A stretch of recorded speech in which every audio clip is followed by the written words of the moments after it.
Scheinowna ist gewesen, schwarzer Sekretär. Hola oyentes de Radio Sefarad y bienvenidos nuevamente a Yiddishlandia, esta sección de la mano de Ángel Luis Encinas Moral. ¿Qué tal, Ángel? Bien, buenas tardes Jorge, buenas tardes queridos oyentes. Bueno, como ya sabéis, si nos habéis estado escuchando últimamente, hemos estado haciendo varias entregas. Esta vez hemos llegado a la cuarta parte, que nunca habíamos hecho esto, de un personaje, pero el personaje lo merece. Estamos hablando de David Ben Gurión, que aparte de ser tan trascendente, fue bastante longevo y muy polifacético, porque uno puede ser longevo y más o menos hacer siempre lo mismo, pero este hombre cada 10 años, 20 años, golpe de timón y empezamos otra cosa nueva, ¿no? Sí, la verdad es que la vida de Ben Gurión es apasionante y además lo que me ha llamado a mí muchísimo la atención es que la mayor actividad de toda su vida la va a tener justamente en sus últimos 20, 30 años. Uh-huh. Por eso, dentro de la política israelí, hasta el día de hoy lo siguen llamando el viejo, porque claro, era un viejo, pero que estaba ahí como una mosca alrededor de todo el quehacer político israelí durante prácticamente hasta casi el final de su día, aunque tuvo un retiro ya al final de todo, ¿no? Sí. Bueno, estábamos, ¿hasta dónde habíamos quedado? Bueno, nos habíamos quedado en una época que para mí es fundamental, la segunda mitad de los años 50 del siglo XX. Uh-huh. Ya tenemos constituido un Estado. Exacto. Y ahora hay que saber cómo se lo maneja, ¿no? Y ahora lo importante, que es lo que va a hacer Ben Gurión en esos últimos años de su vida, es precisamente cómo consolidar la existencia de ese Estado y garantizar la seguridad del mismo para el futuro. Uh-huh. Entonces, en ese sentido, es fundamental el hecho de que a partir del año 1955 Ben Gurión decide que hay que responder a cualquier agresión contra Israel que venga de cualquier país árabe. Es el periodo más difícil de la historia moderna de Israel en el sentido de que es el momento en que el Estado incipiente empieza a recibir, en ese año de 1955, ataques de artillería egipcia contra Moshavim, fábricas, instalaciones, uh-huh, aparte escuelas, etcétera.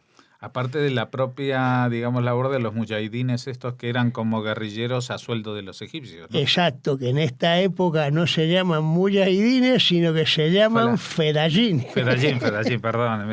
Es decir, con el árabe los fedayines empiezan a soltarlos desde la Franja de Gaza y por esta razón Ben Gurión lo que decide es lanzar una operación de un grupo de 149 paracaidistas mandados por el célebre pero entonces jovencito Ariel Sharon, sí, con 30 años, uh-huh, más o menos, el cual derrota al ejército egipcio causándole más de 40 muertos, 100 y pico bajas, y los israelíes solamente en esta operación tienen 8 heridos. Uh-huh. La situación con Egipto va a ser permanentemente un ten con ten. Y estamos hablando de un Egipto que todavía es un reino, ¿no? No, el Egipto del que estamos hablando ahora... Ya era Nasser. Primero el general Najib, ajá, al que le da el golpe al rey Farouk, y luego Nasser, que le da el golpe al general Najib. Ah, pero todavía no está Nasser. Sí, ya Sí, está Nasser, ajá. ya está Nasser en el En el poder. Es decir, parece que fue ayer, porque hoy en día tenemos a un mismo general egipcio al frente del país, ¿no? exacto, sí, Estamos eso es una continuidad bueno, es como las bastante dinastías egipcias de la antigüedad. curiosa, sí. Exacto, el ejército en los últimos 60 años ha jugado un poco el papel de vertebrador del Estado Sí, de egipcio Sí, sí. ante las oscilaciones de la Ujú. política interna. Pero lo que va a desatar el conflicto bélico con Egipto va a ser, como sabes, la nacionalización del canal de Suez, Ujú. por una parte, y por otra, otro episodio que la gente que no es israelí o no es especialista en el tema de la historia moderna y contemporánea de Israel, el cierre del estrecho De Tirán. de Tirán. Que es la entrada al Mar Rojo, Exacto. que es la salida sur al mar de Israel. De Israel a través de Eilat. Eilat, exactamente. Ujú. Es decir, esto lleva a un encuentro de Ben Gurión con representantes franceses y británicos, por el cual se decide que Israel atacará preventivamente a Egipto y luego intervendrán las potencias occidentales, Gran Bretaña Ujú. y Francia. Es el Mifta Kadesh, el del año 56. Es decir, la operación Kadesh del 56, en la cual el ejército israelí tomará toda la península del Sinaí, en la cual volverán a destacar Ariel Sharon y sus chicos paracaidistas con la célebre operación de la Granja China, que sirve de base para llegar al canal de Suez y llegar a las puertas del Cairo. Ujú. Claro, en esta situación la política internacional se complica a un nivel extraordinario en la medida en que la Unión Soviética responde diciendo que o Israel se retira del Sinaí y del canal o lanzarán la bomba atómica. Claro, ante esa amenaza, pues Israel decide dar marcha atrás en un proceso que va a durar un año. Pero aparte, recordemos que para el año 56, justamente los padrinos políticos de Israel son los soviéticos, porque los americanos todavía no financian ni proveen de armas al ejército israelí. Es una cosa curiosa. Son por una parte los soviéticos, por otra parte los franceses. Que son los que van a reemplazar a los soviéticos a partir de entonces. Soviéticos, a partir de entonces, porque los soviéticos a partir del año 57, como bien dices, van a ir suministrando a Egipto unas cantidades ingentes de armamento, 200 aviones, 200 tanques, 180 cañones de estos móviles Ujú. y 6 submarinos. Y no solamente Egipto, porque entonces se traza esta República Árabe Unida con Siria, que también entra en la esfera soviética, hasta el Sí. día de hoy. Hasta el día de hoy, como estamos viendo, y además donde va a jugar un papel importantísimo un judío georgiano en calidad de asesor del KGB exterior, que nosotros lo conocemos como Yevgeny Primakov, que fue primer ministro, Como primer ministro se me suena.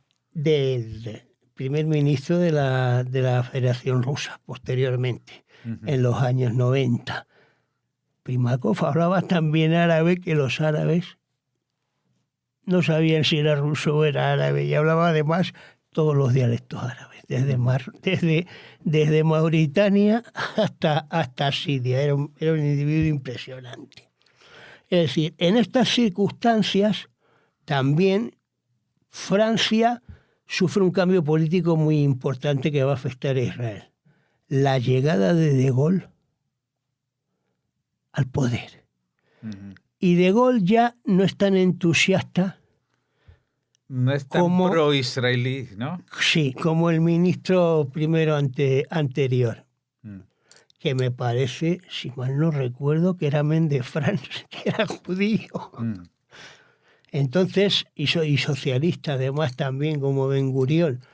Y lo curioso es que en este momento es cuando David Eisenhower, el presidente norteamericano, se reúne con Ben Gurión y por primera vez ofrece a Israel ayuda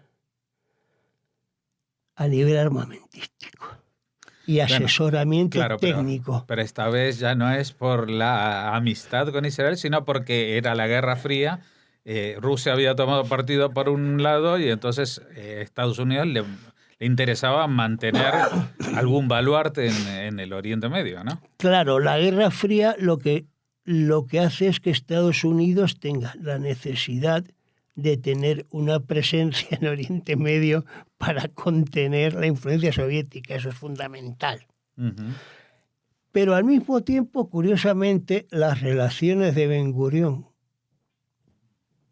con De Gaulle vuelven a mejorar, se encuentran en París en el año 60 y fruto de ese encuentro es el proyecto de construcción del centro La central atómica nuclear de de Dimona. Mm. Pero no solamente eso, porque esos años que se van a acabar, el idilio francés duró poco, no llega a una década, No, pero durante esos años son los que ha llevado a que, porque dentro de poco recordaremos todos los 50 años de la Guerra de los 6 días, la reunificación de Jerusalén, y Claro. esa guerra que tuvo un componente importante en la fuerza aérea, pues los aviones eran todos franceses, eran los Mirage. eran Mirage, claro. Y había la fuerza marítima de Israel, también eran lanchas de asalto Sí. francesas. Y además es curioso porque muchos de esos Mirage que combatieron en la Guerra de los 6 días ya estaban en Israel cuando la guerra del Canal de Suez del 56, es decir, los habían dejado allí ya los franceses. Ujú. Y eso es también una cuestión bastante interesante. También es importante el hecho de que Ben Gurión negocia con Alemania. Y en ese sentido es fundamental la entrevista que mantiene con Konrad Adenauer y todo el proyecto de financiación a las víctimas de la SOA y la compensación al propio Estado de Sí, Israel. de la que hablamos la semana anterior, con la enemistad que eso le valió con Begin, etcétera, etcétera. Exacto, con O sea, Begin y con los de Mapam. Ujú. También. Por aceptar una compensación económica de Alemania. Claro. Y esto también, pues es una de las causas que incluso al propio Ben Gurión llega un tipo, tira una bomba en la sala de sesiones de la Knesset y Ben Gurión salga un poquito también herido, ¿no? Es decir, es una situación también muy tensa porque el año 60, ¿sabes qué es lo que pasa también en Jerusalén? El comienzo del proceso a Eichmann y la posterior ejecución del mismo. Ujú. Bueno, ahí también no solamente se asenta la leyenda de Ben Gurión, sino también la leyenda del Mossad, ¿no? Que parece Claro, como que es el evidentemente, todopoderoso servicio secreto que lleva a cabo sí. operativos en el extranjero, incluso Claro. allende los mares, ¿no? Sí. pavimenta Eso la también imaginación. es un poco, pues bueno, cómo se va cimentando y consolidando el propio Estado a nivel institucional.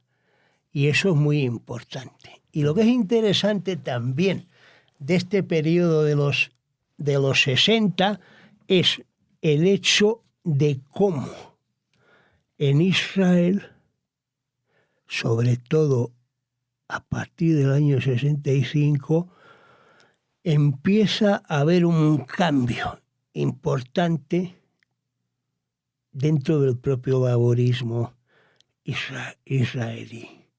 Es decir, es fundamental, por ejemplo, el Congreso que tiene el Mapai en Tel Aviv en el año 65, que es el acto en el que yo me atrevería a decir que la nueva generación del laborismo toma el relevo político incluso del propio Ben-Gurión, que sale un poco escaldado del Congreso y enfrentado por el célebre caso Labón con Levi Eshkol, con Golda Meir, con Abba Eban.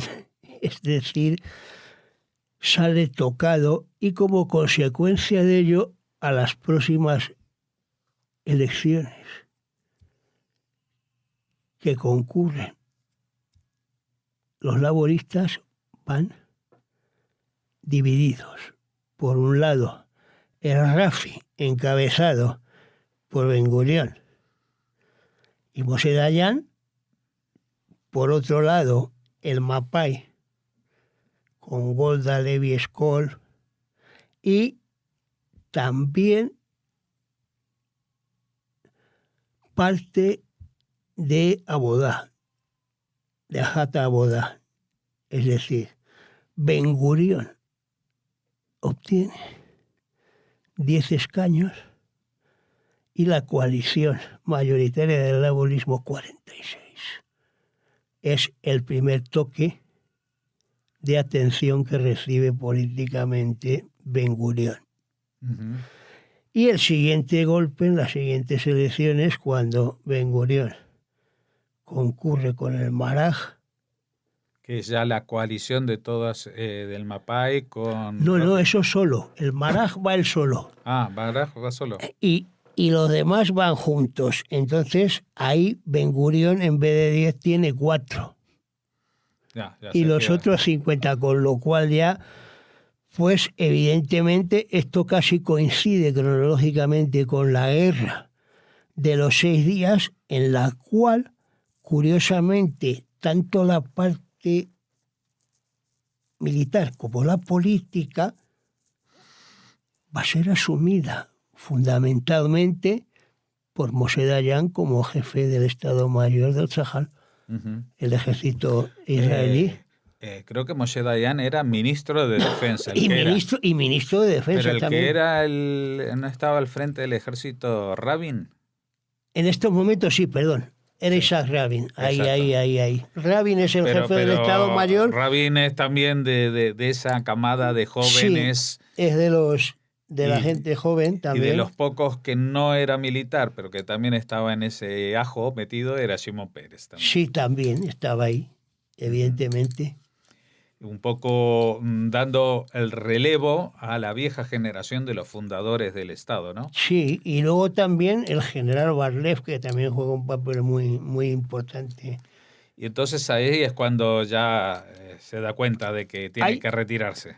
Ahí él va a seguir todavía hasta el año 70 como diputado del Maraj. Pero en el año 70 ya se va a retirar a Sde Boker, y hay una cosa muy simpática, que es cuando cumple 85 años David Ben-Gurión, se le da un homenaje nacional en Israel como si fuera un día de fiesta. Como si estuviera muerto, vamos. Casi.